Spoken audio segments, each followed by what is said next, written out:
Hey everybody, Matt Colville here. This week, we fudged some dice rolls. For those of you who are new to the game, and because of the nature of this channel, there are often people who are watching who have never played before, never run the game before, and don't know all this weird, interesting jargon and terminology. Fudging dice rolls means that you are rolling a die, often behind the screens. Interesting. And you are not showing the players the result, and you're changing the result, and they don't know it. You're lying, basically, but isn't that the Dungeon Master's job? Don't we basically lie from the beginning of the session to the end of the session? For instance, there aren't really any dragons. That's something we're making up, and we're not inside a dungeon. We're all sitting around a conference room table or our friend's living room table. You don't have to run D&D very long before the prospect of rolling a die to see whether or not one of your bad guys hits a player becomes a tricky issue. And you start thinking to yourself, aren't I running behind a DM screen? Do the players actually know what I'm going to roll? Couldn't I fake it? Couldn't I roll back here and then pick the result that I need to happen in order to stop the game from degenerating into some weird edge case? That is fudging a die roll. And in spite of the fact that it's something I've been doing for, 20 or 30 years, it is a controversial subject. Every time this subject comes up online, someone will very quickly ask the question, if you're going to fudge die rolls, why bother using dice at all? That is a good question. Why do we use dice? If you read John Peterson's epic landmark work, Playing at the World, which I recommend, I'll put a link in the doobly-doo to it. It is, however, I warn you, a scholarly work. It's basically a PhD thesis on the origin and history of role-playing and its origins in wargaming. And it covers a lot of really interesting subjects like the origin of armor class and all the different classes in D&D and where they come from. But he takes a long time to explain the derivation of role-playing in wargaming. I'm on the record as saying that I think Dungeons & Dragons is essentially a wargame in which you play one character. And that is maybe a subject for another video. John goes all the way back to the beginnings of wargaming in the 1800s in Prussia, which nowadays we call Germany. And you would maybe be surprised to learn that the first wargame, the Kriegspiel, very quickly turned into something that somebody from like the 1970s would recognize. In fact, a lot of the charts that were still being used to resolve battles in 1970s wargames came from these very, very early 1800s wargames, the Kriegspiel. The Kriegspiel was a very expensive game to produce, but it was so popular, it very quickly became a hit among the top brass in the Prussian army. In fact, when the Prussian army, which at the time was considered a second-rate force, won 2 wars right in a row, the rest of Europe was like, what the hell's going on in Prussia? And the popular answer was, they're crazy about war games. As a result, the Kriegspiel and its descendants became very popular across Europe, and people wanting to know about it and writing articles about it would go to Prussia and would interview the people playing it and write articles about it. If you read Playing at the World, you may be very surprised to discover that the act of playing in the very first wargame, the Kriegspiel, was much more like playing a role-playing game than like playing, for instance, Warhammer. The game of Warhammer, as you may know, is a game with 2 players and extensive rules designed to make it so between those 2 players they have an objective answer to any question that might come up during play. In fact, that's how all war games I've ever played work, but that's not how the Kriegspiel worked. The Kriegspiel had 2 players, and sometimes those players, if they were running a complex enough army, would have to recruit other players to help them manage their forces. The Kriegspiel had 2 players representing 2 opposing forces and a referee. It was the referee who knew the rules. It was the referee who used the extensive charts, not the players. The referee would describe what the scouts or the commanders of each player's army saw, and then asked each commander what they were going to do. And often these 2 commanders were separated. They weren't sitting at the same table at the same time. The referee would describe the layout of the land and ask the player what they were going to do, and the player would give orders to the referee, and then the referee would use dice, 6-sided dice, but in very interesting combinations, 6-sided dice, and look up the results on tables. And because of the Napoleonic War and the birth of the new science of statistics, these tables that the Kriegspiel used were hyper accurate. They did a very good job of representing what actual soldiers on the field were likely to do, how likely they were to hit depending on their range and their weapons and the weather and stuff like that. Being a good referee became a skill unto itself, and many referees were highly sought after. They became famous for how good they were at running the game, and as a result, people writing articles about it would want to interview these people. And what they discovered was that the best referees didn't use the charts. In fact, they complained about the charts. Like, these charts are ridiculous. They're way too much work. And this is one of the big reasons the game was hard to get into. People would buy this game,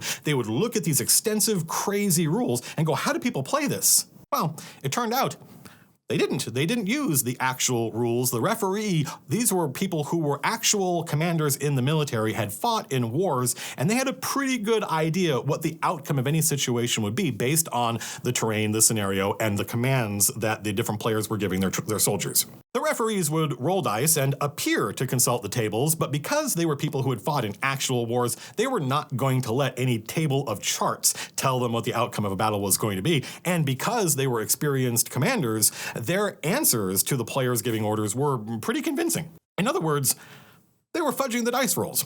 But I'm not sure that is a useful way to talk about it. It's accurate. They were fudging dice rolls. I fudge dice rolls all the time. But that is just a tool that I am using in order to curate the experience for the players. That is our job as Dungeon Masters, and that was the job of the referee. The Kriegspiel was, at the end of the day, a game, a war game, and also a simulation. They were used to test theories about warfare, and they were expected to produce quasi-realistic results. It was up to the referee, therefore, to curate the results of the players' orders to make it feel realistic and dramatic and fun. And doesn't that sound an awful lot like the job of a Dungeon Master?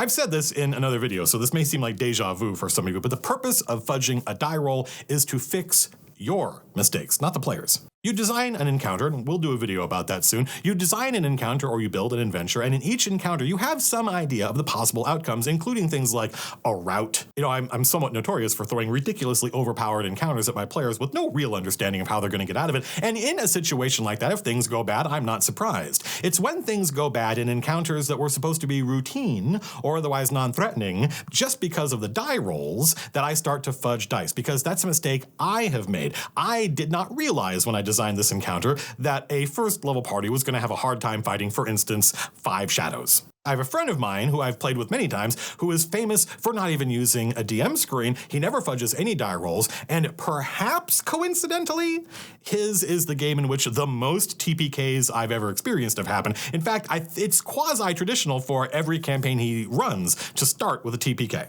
I think this is mostly because he tends to start new campaigns with new editions of the game, and we don't know the rules yet, so he has built encounters somewhat unsure regarding the difficulty level. Whereas I'm not sure I've ever had a TPK, a total party kill. I'm not sure I've ever had a total party kill in one of my games, even though I know people who think that I have a high body count game. So the question always comes up, why then use dice at all if you're just going to lie to the players? And that gets to the core issue of, why do we use dice? What, ultimately, do dice represent? Well, I think they represent the future, and the fact that the future is ultimately unknowable. You know, we may know the odds of the different horses in a race and who's likely to win, and there may be a horse that is very heavily favored to win. But does that mean they're guaranteed to win?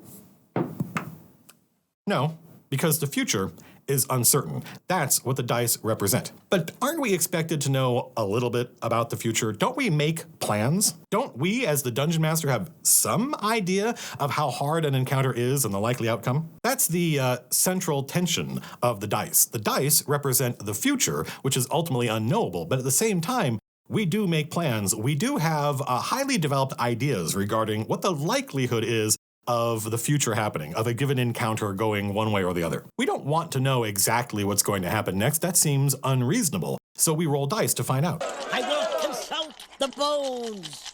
The dice add an element of verisimilitude. The dice model the likelihoods of success or failure in situations where we don't know what's going to happen.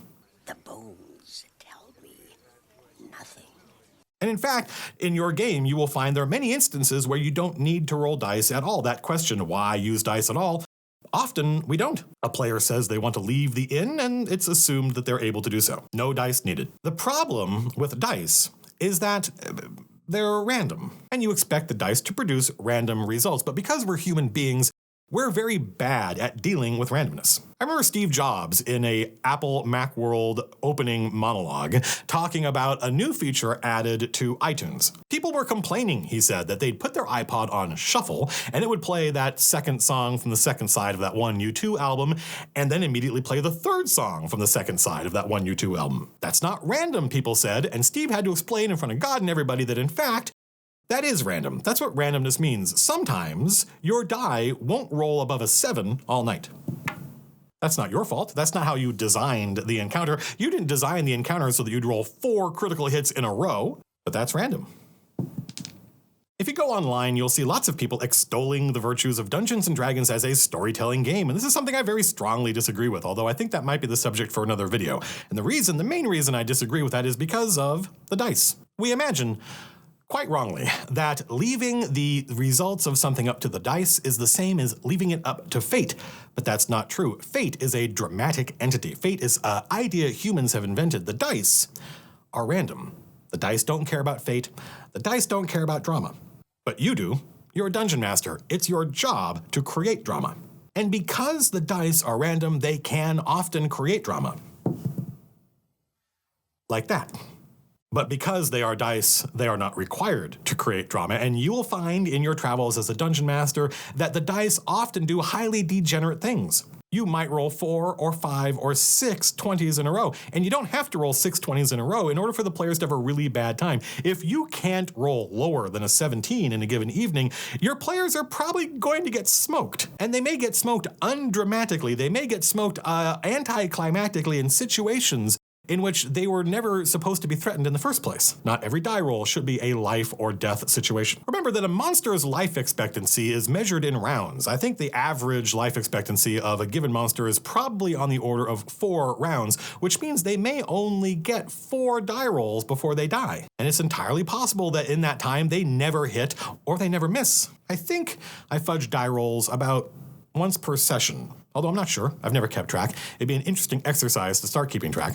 I do a lot of work behind the scenes to make sure the players are not even aware I have fudged the die rolls. I do a lot of kind of sleight of hand. I will even go so far, and hopefully none of my players are watching this, I will even go so far as to have a pre-rolled result behind the screen so that if the players challenge the reality of the roll, which they often do when things get incredibly tense and dramatic, I can lift up the screen and show them the result of the fake roll. Because really, when the players challenge the reality of a given result, what they want is they want reassurance that the experience they just had was the result of fate. But while we talk about dice and we treat dice as though they represent fate, like I said before, they don't. The players want to know that what just happened is what would have really happened. They want to believe that the scenario and the results were fair. But fairness and randomness, I don't think are very closely related. In the end, dice do not produce drama, they produce randomness, which is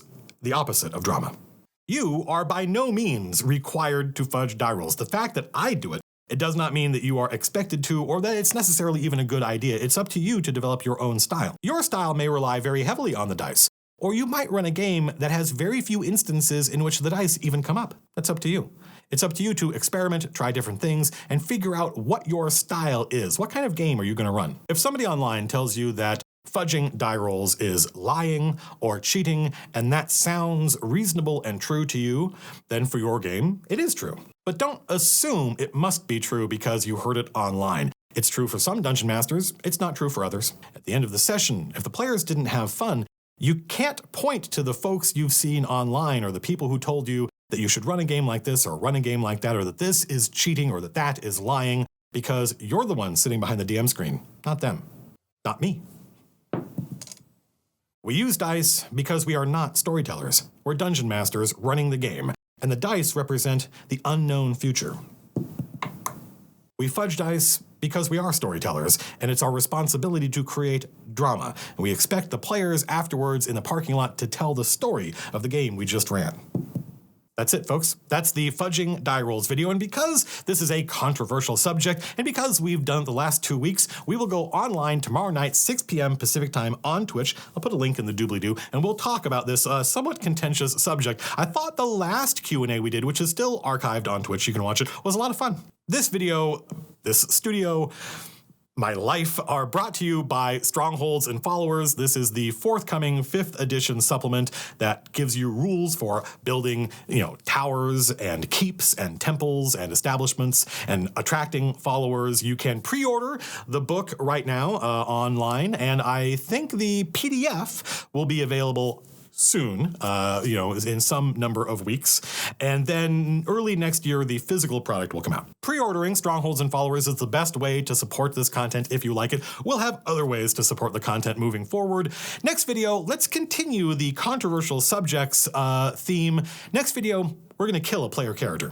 Until next time, peace. You want to know what I roll, don't you? Well, as it turns out, we have a camera up here, and I have been filming all these die rolls, and I can show them to you right